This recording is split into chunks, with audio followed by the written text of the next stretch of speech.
こんにちは。わびチャンネルナビゲーター森前です。今日は皆様を開かずの扉と言われる福島県にお連れしています。世界大会で名を馳せた船山コレクション。毎年私どもは3月のこの季節に植え替えのお手伝いで泊まりがけで伺っています。あふれるほどの名木群、今日はその中の一部を植え替えとともにご紹介させていただきます。あふれるばかりの名木群は中庭を前にするこの場所にこれだけでも圧倒的なコレクションと言われるものが置かれています。木村正彦先生、竹山房三先生、果ては著名愛好家小口健一先生、歴代の歴史ある名木がここには家族のように置かれています。福島の植え替えは3月の彼岸の明け、好天にも恵まれた中で大型の五葉松の根ほどきを行っています。一つ一つが将来の名木、根をほどき鉢を入れ替え、打ち込みの大型なだけに結構時間がかかります。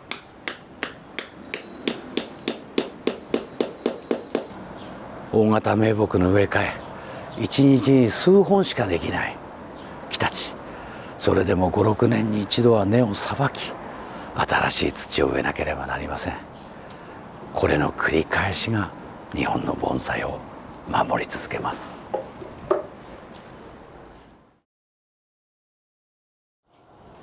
東洋錦の名木、過去に国風賞受賞という経歴を持つこの木は、普段は大宮盆栽村名園竹山先生不要園にお預けしています。花の時期になるとここに持ち込み、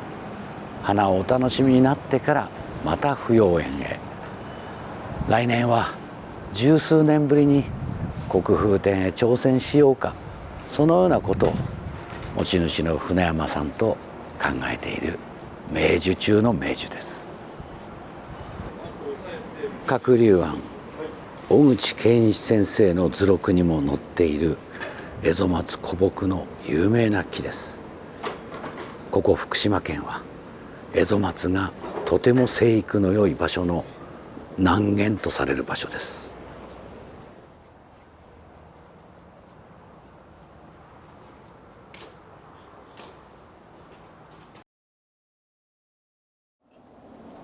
非公開の非公開、船山コレクションの中庭へ進みます。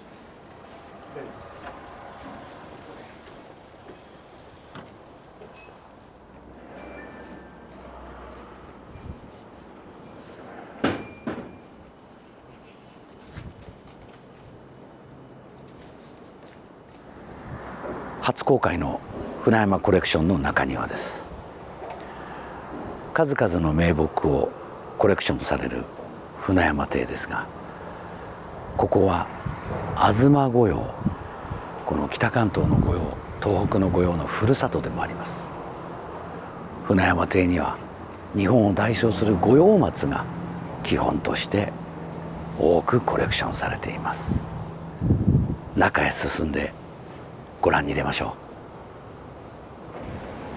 何気なく置かれている五葉松群、その中には日本を代表する数々の名木があります。この木は稲取、旧高木財団の高木礼二さんが大切に大切に愛培したものです。一時は衰弱して枯れかかるまでいった木が、この福島の風によってよみがえりました。稲取は健在です。東の山から取られた根上がりの五葉松です。細かい根が立ち上がり、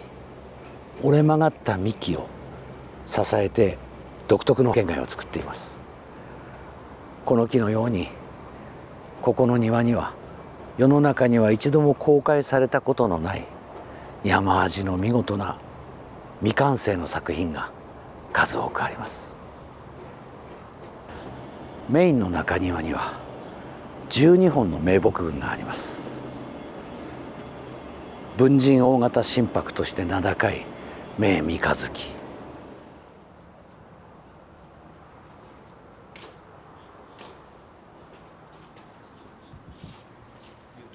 五葉松の王と言われる天庭の松、そして盆栽作家森山義彦先生が内閣総理大臣賞を取った心拍の巨大樹、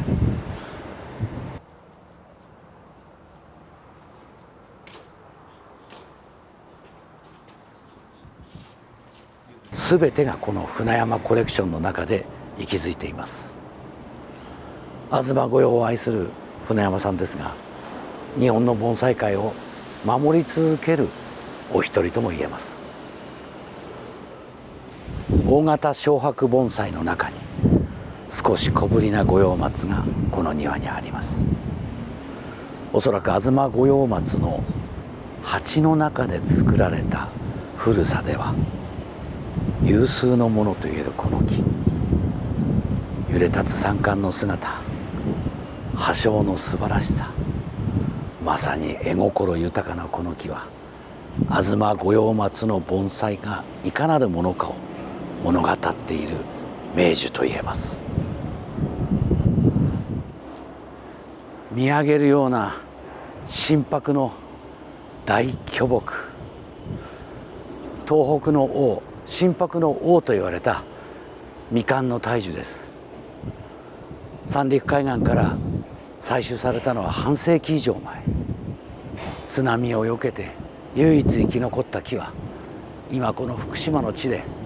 名将木村正彦先生の手で枝継ぎをされて未来の名樹になる途中の木です。上にある枝は東北心拍、下に継がれている枝は糸魚川心拍です。将来日本を代表する大型名樹飛龍と肩を並べるだろうと言われて久しい木です。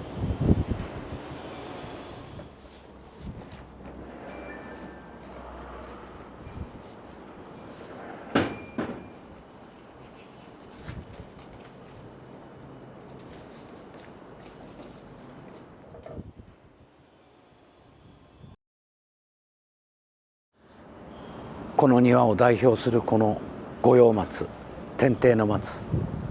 世界の誰もが知るこの木は圧倒的な太冠模様木として君臨しています。70年以上前、この木はすでにこの福島の地にありました。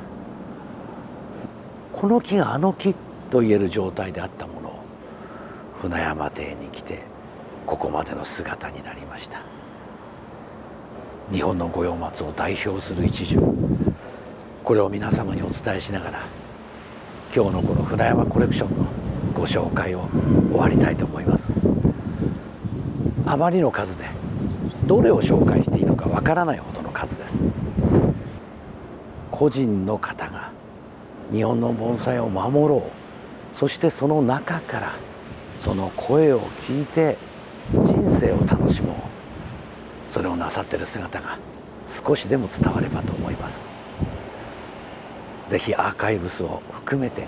多くのこのわびチャンネルをご覧ください。ご視聴ありがとうございました。